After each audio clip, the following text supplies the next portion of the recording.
Alright, mga kababayan, mga kaibigan, mga katokis, mga kapots.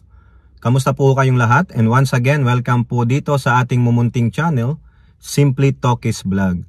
Tayo po ay magbibigay ng maiksing komento, opinion at reaksyon sa mga mainit na usaping pang-politika sa ating bansa. Pag-usapan natin mga kababayan, ito pong si Erwin Tulfo, no? Siguro alam nyo naman lahat na siya po ang naitalaga muna para munang siya ang acting Blue Ribbon Committee Chairman after na magbitaw po sa committee na yan si Senator Ping Lacson. Meron po siyang gustong gawin, no? Nung na-interview po siya, gusto niya po pong magsagawa ng isa o dalawa pang hearing dyan po sa Blue Ribbon tungkol po dito sa flood control scam na ito. At meron po siyang hinahamon. Malaki po ang paghamon na binitawan ni Senator Erwin Tulfo. Ano po yung hamon na yon? Mamaya sasabihin natin sa inyo, no? At ganun din po, ito pong si Senator Bato, nag-iiyak na naman siya, no? Meron na naman po siyang ngaw-ngaw. Sa pag-ngaw-ngaw niya, nag-iiyak siya in protection of the Dutertes. It's not all about the Dutertes. No, sa lahat na lang ng kibot, sa lahat na lang ba ng gagawin ng gobyerno na investigasyon, sa lahat ba ng gagawin ng gobyerno na pagbatikos, it's all about the Dutertes? Ba't lagi niyong isinisingit ang mga Duterte? The world doesn't revolve around the Dutertes. Our life is not filled with the Dutertes only. Baka kayo lang yon. Bakit patuloy niyong isinisingit ang Duterte? Why, Bato? Siguro mapapind out natin yan mamaya. Okay, so shout out po lahat sa inyo and may God bless us all. So unahin natin mga kababayan, ito pong hamon ni Senator Erwin Tulfo na siya pong acting chairman ng Blue Ribbon Committee. Since mga kababayan, kung maalala nyo, si former Speaker Martin Romualdez ay nagtungo na po sa ICI dahil siya po ay pinatawag at tinanong at siguro hindi na natin alam kung ano po yung pinag-usapan doon, nakikooperate, no? Pinatunayan lamang ng inyong former speaker na hindi po siya tatakas, na yung tulad ng sinasabi ng mga DD shit dyan na where in the world is Martin Romualdez, baka tumakas na yan, dapat ipa-lookout bulletin yan. Ay nandun na po, ni-request na po ng ICI na si Representative Romualdez ay i-lookout bulletin. Hindi naman pala umaalis ang inyong dating speaker. Nandyan lang. Tapos kung sabihan nyo ng guilty, wala pang ang nangyayaring asunto, wala pang naipapile na kaso, pero ang gusto nyong idiit sa aming kaisipan na malawak naman ng aming pangunawa dahil kami nagbabasa at nagsasaliksik, wala pang hatol. Tandaan ninyo mga DD shit, mga Duterte. In the court of law, a person or anyone accused of a crime is innocent until proven guilty in the court of law. Diba? Kayo, guilty na kaagad, kaya ano gagawin ninyo? Sa bunga nga lang ni Duterte, guilty na, itapon na yan. Ibaon na yan, pakain na yan. Taniman na ng ano yan, ganun po Ibaon nyo na sa lupa, ganun. Basta sinabi ng Duterte, guilty na. Basta sinabi lang ni Polong ng mga anak ni Duterte, guilty na? O ano klaseng tao kayo? Ibig sabihin, kayo ay nabubuhay sa lawless society. Wala kayong sinusunod na batas kundi ang mga bunganga lang, laway ng mga Duterte. Abay, umalis kayo ng Pilipinas. O now, ano po ang hamon ni Senator Erwin Tulfo? Hinahamon niya po, si Orly Gutesa. Maalala nyo si Orly Gutesa? Sino yan? Ayan po yung surprise witness ni Dante Marcoleta doon sa huling-huling Senate hearing nila na kung saan si Ping Lacson pang chairman. Isiniwalat po ni Orly Gutesa na sinasabi niya siya po ay dating tauhan ni Elizaldico at sila po ay nagdeli-deliver ng ilang mga bag na punong-puno ng pera sa tahanan ni Elizaldico, sa tahanan ni Martin Romualdez, at sa tahanan ni Martin Romualdez na malapit diyan sa Malacanang, no? At nung tanungin siya, nagkabutas-butas po yung kanyang statement na kanya pang pinanotaryo. Yung nagnotaryo daw na abogado, umamin na hindi ako ang nagnotaryo niyan. Kumbaga yung pirma ko, hindi ko kilala yung tao na yan, hindi yan humarap sa akin. Tapos nung tanungin siya na gusto mo bang mapasok sa Witness Protection Program, ang sabi niya, hindi na po sir. Kaya ko po, saka meron naman tayong bantay yung mga tropa. Pero sa statement niya, doon sa huling pahina, sabi niya, I am requesting to be in the Witness Protection Program because I fear for my life and my family. Ikaw ba talaga nagsulat no statement mo? Ha? Hindi mo alam, pati yung, di ba, kinastigo ka nga ni Marcoleta.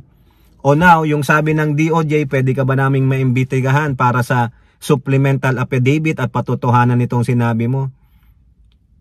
Yung takdang araw at oras na dapat pupunta siya at DOJ, nowhere. Nagmustila siyang multo. Ha? Ang mga Duterte at mga minions nila mahilig sa multo. Ghost employee, ghost students, ghost congressman. Ngayon, huling-huli, ghost witness. Hindi rin nila alam kung nasaan si Orly Gutesa.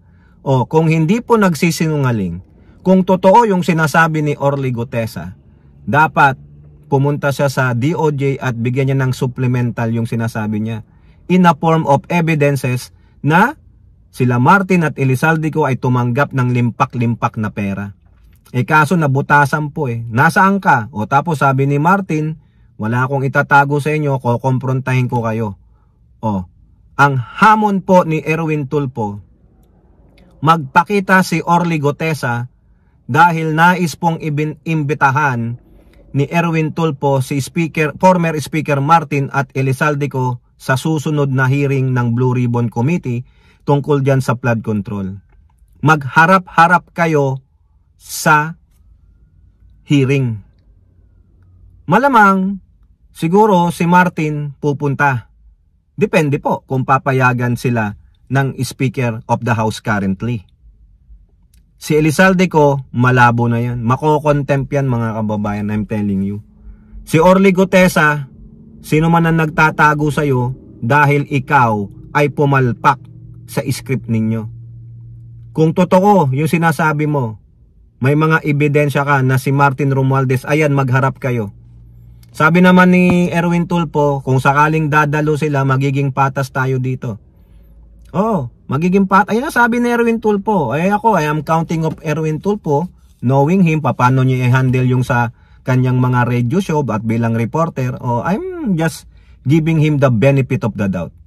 So, yung hearing daw po na yan, maaring mangyari bago matapos yung adjournment nila o after adjournment. Pero nagbigay po siya ng tentative November 10. Kaabang-abang po yan. Kung sakaling padala niya ng imbitasyon o isabpina nila si Martin para dumalo, dadalo kaya siya? Sabpina ba kailangan o imbitasyon lang? No? Kung talagang itong si Martin Romualdez, wala rin tinatago, malinis siya, mayroon siyang bayag, pupunta siya para komprentahin niya yung mga senador na nag-aakusa sa kanya, lalong-lalo na si Chis Escudero at si Dante Marcoleta at yung kanyang pinsan. Magharap-harap sila para magkaalaman anong ebidensya ang hihaharap ng mga Duterte senators laban kay Martin.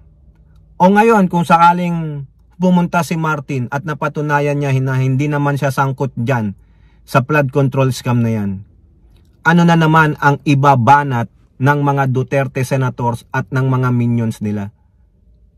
Kung wala kayong mapakitang matibay na ebidensya kay Martin, magsitigil na kayo dahil nakakahiya na kayo.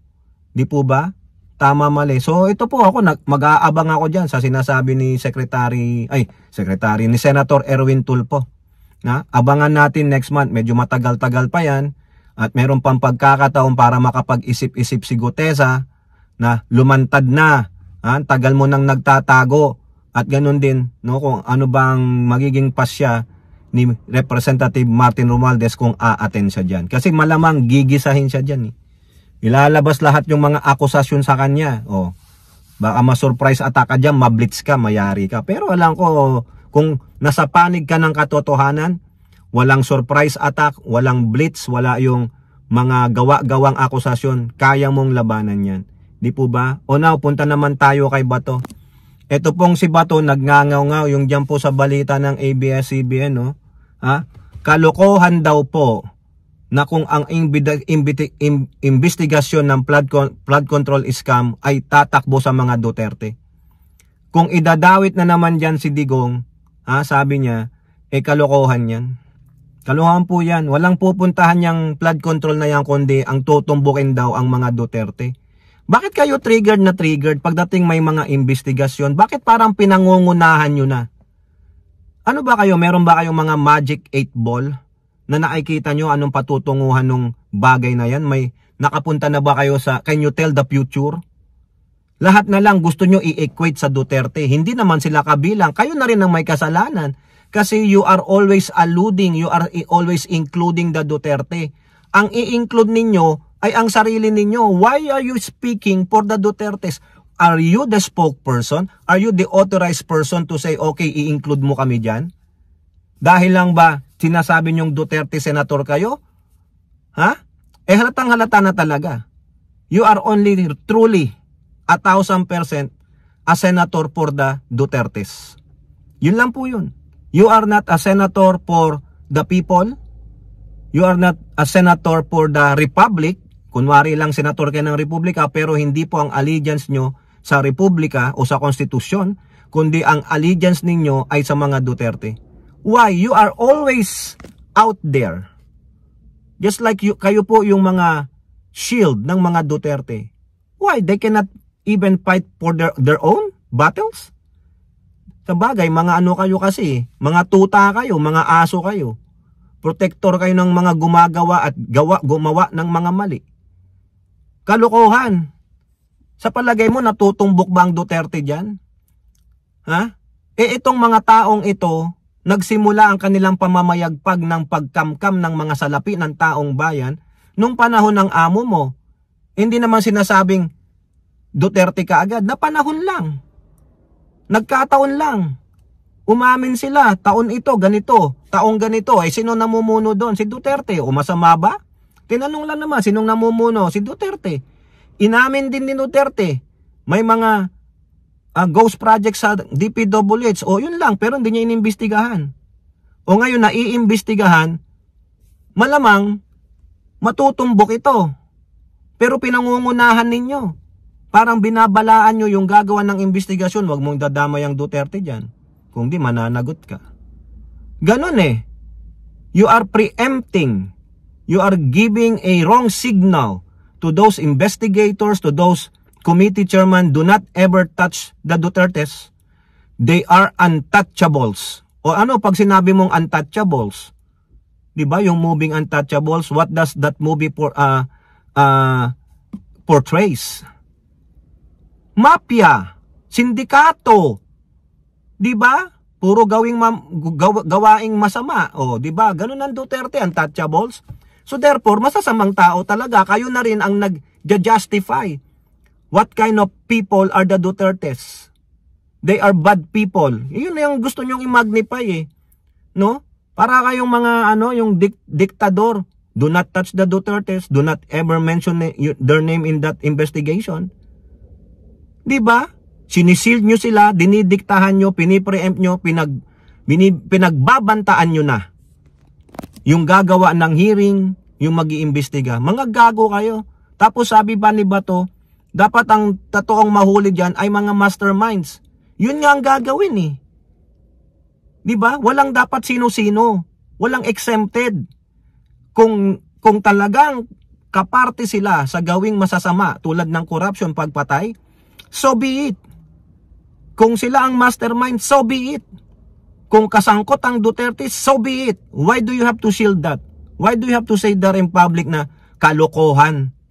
Ang kalokohan dito ay ang patuloy niyong pagtatanggol sa mga Duterte na hindi nila kayang ipagtanggol ang mga sarili nila. Magsalita man sila, they keep always deflecting. They are like pointing to somebody else. Hindi kami ang masama, kayo. Hindi kami ang buhaya, kayo. O tignan mo, sino nakaturo. Ibig sabihin, mas maraming daliri ang nakaturo. Pero kayo, Bato, you keep protecting them? Bakit? Kasi, baka kayo naman ang malagay sa ilalim ng lupa.